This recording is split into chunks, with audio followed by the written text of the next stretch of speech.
बीते 31 अक्टूबर को लौह पुरुष कहे जाने वाले सरदार वल्लभ भाई पटेल की 150वीं जयंती देश भर में हर्ष के साथ मनाई गई थी। आपको बताते चले कि वल्लभ भाई पटेल आजाद भारत के पहले डिप्टी प्राइम मिनिस्टर और होम मिनिस्टर थे। उनका योगदान भारत के लिए सराहनीय है। उनकी जयंती के उपलक्ष्य में विश्व की सबसे बड़ी पार्टी तथा भारत की कुर्सी पर विराजमान भारतीय जनता पार्टी गत 10 नवंबर से हर विधानसभा क्षेत्र में पदयात्रा निकाल रही है, जिसका नेतृत्व उत्तर प्रदेश के मुख्यमंत्री श्री योगी आदित्यनाथ जी कर रहे हैं। और साथ ही हर विधानसभा में जो पद यात्रा हो रही है या होंगी, उसमें क्षेत्र के विधायक, सांसद, जिला अध्यक्षों के साथ साथ लोकल बॉडी के नेतागण भी शामिल होंगे। इसी क्रम में आज बुलंदशहर के सियाना विधानसभा क्षेत्र में कस्बा खानपुर में कस्बा खानपुर से सियाना के लिए पदयात्रा निकाली गई, जिसमें सियाना विधायक देवेंद्र सिंह लोधी, बुलंदशहर सांसद डॉक्टर भोला सिंह, जिला अध्यक्ष विकास चौहान तथा बीजेपी पार्टी में क्षेत्र के सभी नेतागण मौजूद रहे। सर, लौह पुरुष सरदार वल्लभ भाई पटेल की जयंती के उपलक्ष्य में आज कस्बा खानपुर से सियाना तक सर, क्या उसका एजेंडा है? देखिए, सरदार वल्लभ भाई पटेल ने देश के एकता को अखंडता में जोड़ने के लिए, देश को एकजुट करने के लिए, देश के निर्माण के लिए अपना जीवन बलिदान दिया।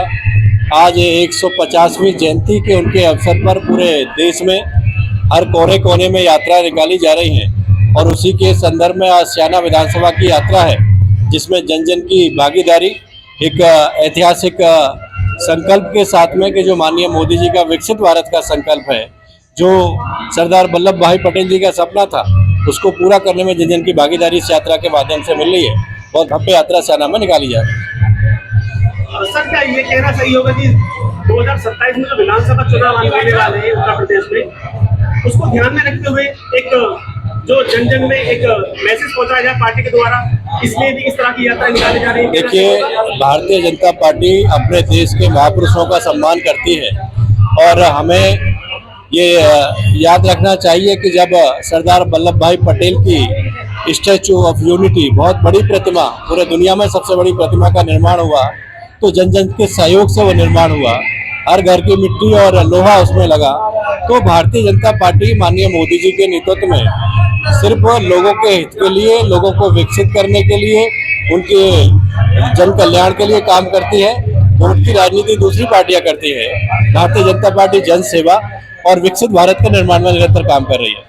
एक सवाल और, अभी बिहार में विधानसभा चुनाव हुए हैं सर, इसका अंतिम चरण हुआ है और जो एग्जिट पोल है वो भारतीय जनता पार्टी के पक्ष में दिखाई दे रहे हैं, क्या कहेंगे सर? देखिए, मैं भी लगातार पिछले 1.5 महीने से बिहार चुनाव में पार्टी ने मुझे जिम्मेदारी दी थी और जिस तरीके का माहौल, जिस तरीके का उत्साह, माननीय मोदी जी की योजना, वहाँ का विकास और वहाँ जंगल राज से मुक्ति देने का काम जो एनडीए की सरकार ने किया है, उसको देख के जो माहौल वहाँ पे है, जनता पहले ही तय कर चुकी थी कि वहाँ एनडीए की सरकार को रिपीट करेंगे और मोदी जी और नीतीश जी के नेतृत्व में दोबारा, बल्कि 20 साल तक लगातार वहाँ एनडीए सरकार है। 20 साल के बाद भी एनडीए की सरकार बनेगी। लेकिन सर, विपक्ष तो बार-बार नकार रहा है इन एग्जिट पोलों को। देखिए, लोकतंत्र में सबका अधिकार है चुनाव लड़ने का, अपनी बात को रखने का। ये तय करना जनता का काम है। जनता तय कर चुकी है, वो ईवीएम पे भी हमने देखा है और 14 तारीख को नतीजे आ जाएंगे और उस नतीजों में एनडीए की सरकार बनना सुनिश्चित है।